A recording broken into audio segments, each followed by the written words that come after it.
Rusia representa hoy la principal amenaza para Europa y en realidad para todo el mundo occidental. La relación entre Occidente y Moscú ha cambiado de forma permanente. Durante años, Vladimir Putin se convenció de que su llamada flota en la sombra era intocable. Cientos de buques fantasma burlando sanciones internacionales y financiando su maquinaria de guerra, mientras Occidente parecía incapaz de reaccionar. Esa era una de las grandes ilusiones del Kremlin. Pero el 7 de enero, esa ilusión se rompió en pleno Atlántico. La Guardia Costera de Estados Unidos abordó un buque ruso perteneciente a esa flota clandestina, lo incautó y detuvo a su tripulación. Todo esto ocurrió mientras 3 buques de guerra rusos observaban la operación sin intervenir. No dispararon, no actuaron, fueron completamente impotentes. No se trató solo de una incautación, fue el momento en que se cayó la máscara. Una vez más, se confirmó una regla constante de la política internacional. Rusia retrocede cuando se enfrenta a una fuerza real. Y lo que resulta aún más grave para Moscú es que Estados Unidos no se detuvo ahí. Horas después, se incautó un segundo petrolero. En Rusia, la reacción fue inmediata y descontrolada. Algunos exigieron una declaración de guerra. Otros llegaron incluso a pedir el asesinato del presidente Trump. Para entender cómo la flota en la sombra de Putin pasó de sentirse intocable a quedar públicamente humillada en cuestión de días. Hay que retroceder a diciembre. En ese momento, Estados Unidos comenzó un bloqueo naval sobre Venezuela, impidiendo la entrada y salida de buques. Para demostrar que hablaba en serio, las fuerzas estadounidenses incautaron 2 petroleros.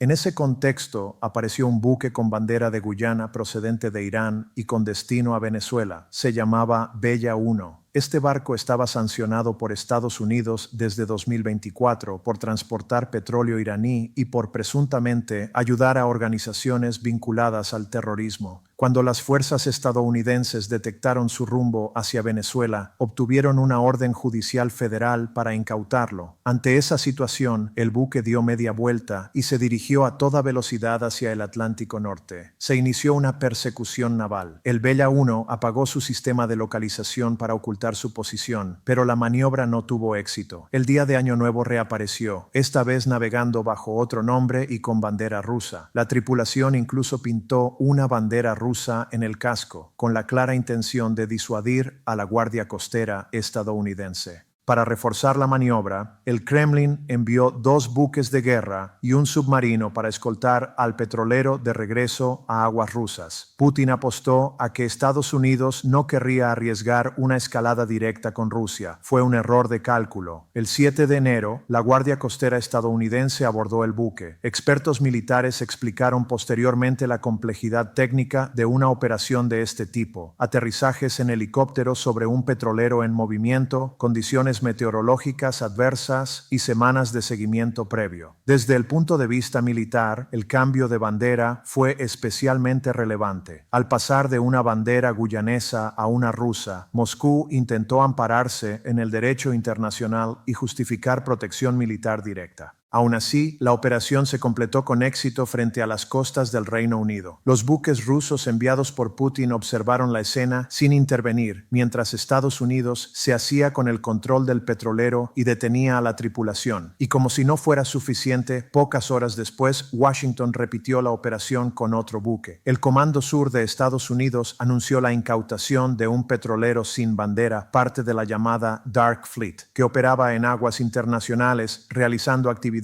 ilícitas. La lección fue clara: se puede huir, pero no esconderse. La regla sigue vigente. Rusia retrocede cuando se enfrenta a fuerza real. Posteriormente, el gobierno ruso emitió un comunicado furioso, alegando violaciones del derecho marítimo internacional y de la Convención de las Naciones Unidas sobre el Derecho del Mar. Sin embargo, resulta llamativo que Moscú invoque el derecho internacional cuando ha ignorado principios fundamentales de la Carta de la ONU, como la prohibición de invadir otros países. Además, esta no fue una acción simbólica. Estados Unidos contaba con una orden judicial federal válida y la ejecutó ejecutó conforme a la ley. Tras el primer comunicado ruso, el Ministerio de Asuntos Exteriores de Moscú exigió a Estados Unidos un trato humano y digno para los ciudadanos rusos a bordo del buque, así como su rápido regreso a Rusia. Sin embargo, esas demandas parecen tener poco recorrido. El Departamento de Justicia estadounidense abrió inmediatamente un proceso penal contra los tripulantes.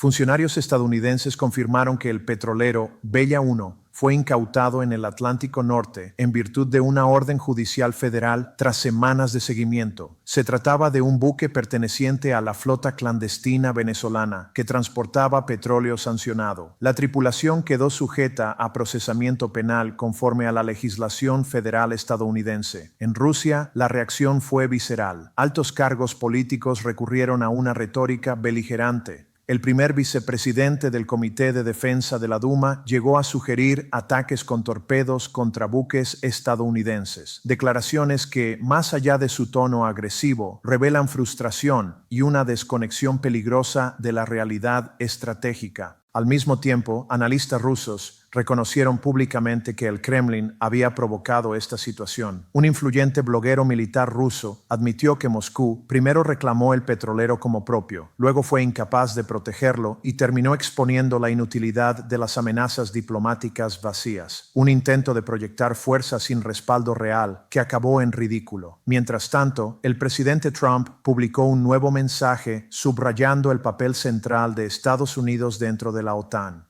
Recordó que muchos aliados no cumplían con sus compromisos de gasto en defensa hasta que Washington presionó para elevarlos al 5% del PIB. Según Trump, sin la participación estadounidense, Rusia ya controlaría toda Ucrania. También insistió en que ni Rusia ni China temen a la OTAN sin Estados Unidos. Estas declaraciones fueron especialmente sensibles en Moscú, donde Putin ha aspirado durante años a debilitar o desmantelar la OTAN, como paso previo a restaurar una esfera de influencia similar a la de la Unión Soviética. En este contexto, algunas voces rusas cruzaron una línea peligrosa. Un comentarista ruso llegó a plantear abiertamente si el presidente de Estados Unidos debería sobrevivir físicamente hasta el final de su mandato. Un mensaje que, interpretado de forma directa, equivale a una incitación al asesinato del jefe del Ejecutivo estadounidense. Frente a este clima, se recordó una advertencia clara. Las amenazas contra Estados Unidos no son tomadas a la ligera. Las Fuerzas Armadas estadounidenses operan como una estructura altamente entrenada, letal y cohesionada. No buscan la guerra, pero no dudan en responder si son provocadas. Finalmente,